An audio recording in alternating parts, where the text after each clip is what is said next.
Kembali bertemu dengan Pak Barus. Hari ini kita belajar PKN dengan materi pembelajaran adalah persatuan dalam perbedaan di lingkungan sekitar kita, naku. Nah, tujuan pembelajaran kita bisa menerapkan persatuan dalam perbedaan di lingkungan sekitar kita. Persatuan dalam perbedaan di lingkungan sekitar. Bangsa Indonesia adalah bangsa yang besar.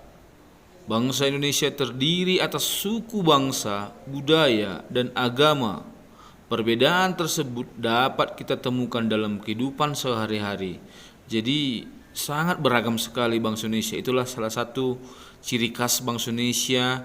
Dan itu kita syukurin bahwa kita terdiri atas suku bangsa, budaya, dan agama yang begitu banyak.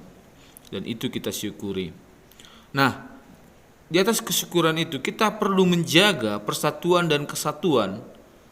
Nah, agar terjalinnya hubungan yang bagus.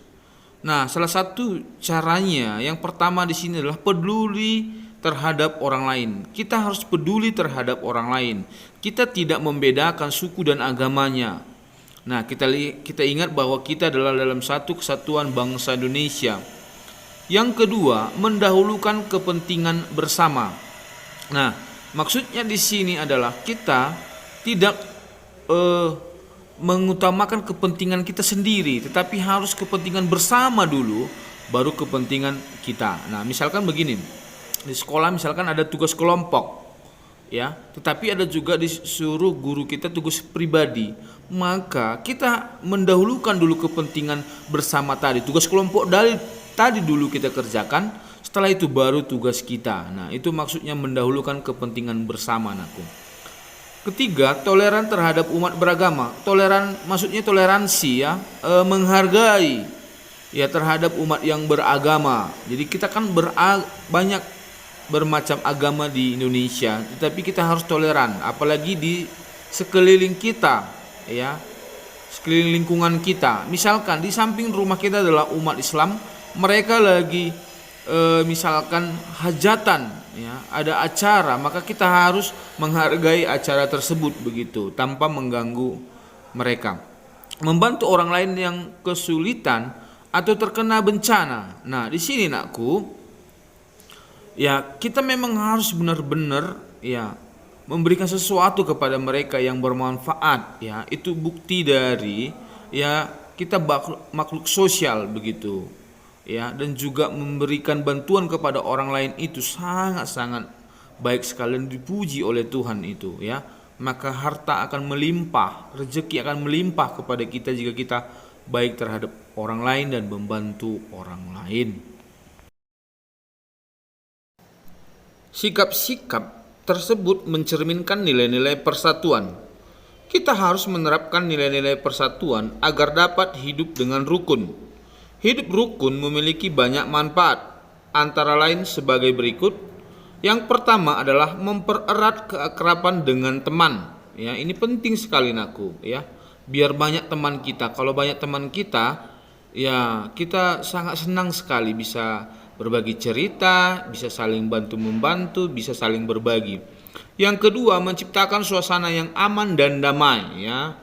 Kita jangan membawa bencana atau membuat perkelahian begitu dengan teman kita. Biar hidup kita itu rukun begitu, ya.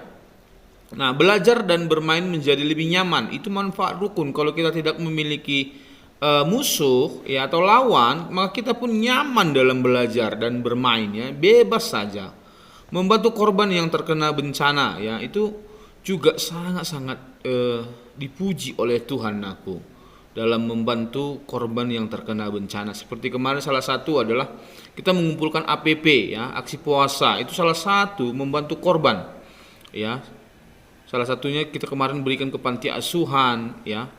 Dan juga kemarin membantu teman-temannya yang terkendala dalam masalah uang sekolah, ya, itu juga kita manfaatkan.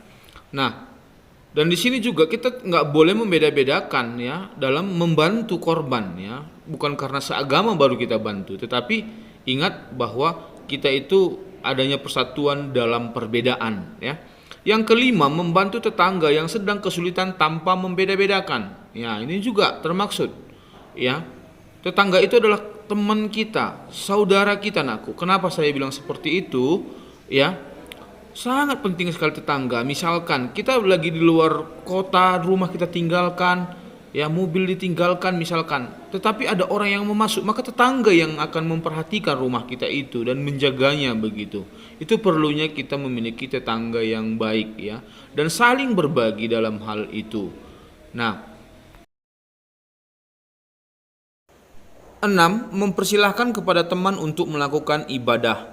Nah, misalkan teman kita mau beribadah, tetapi jangan kita melarang mereka atau mungkin membuat sesuatu kepada mereka sehingga mereka tidak jadi beribadah. Itu sangat-sangat besar dosa kita, nakku ya. Tuhan marah kepada kita akan hal itu. Jadi kita mempersilahkan kepada mereka untuk melakukan ibadah. Kalau bisa minta kepada mereka, doain saya ya, begitu ya. Walaupun kita berbeda agama ya. Dan jika teman kita ataupun ya umat agama yang lain lagi beribadah, kita tidak boleh mengganggunya ya. Namun kalau kita mengganggu akan terjadi hal yang tidak diinginkan dan kita tidak akan hidup rukun begitu. Itu salah satu manfaat dari hidup rukun tadi, nakku ya. Jadi inilah pembelajaran kita, semoga dapat kita terapkan dalam kehidupan kita di lingkungan sekitar kita, sehingga persatuan dan kesatuan kita, walaupun kita berbeda agama, ya berbeda suku, tetapi kita menjalin kerjasama yang baik. Terima kasih.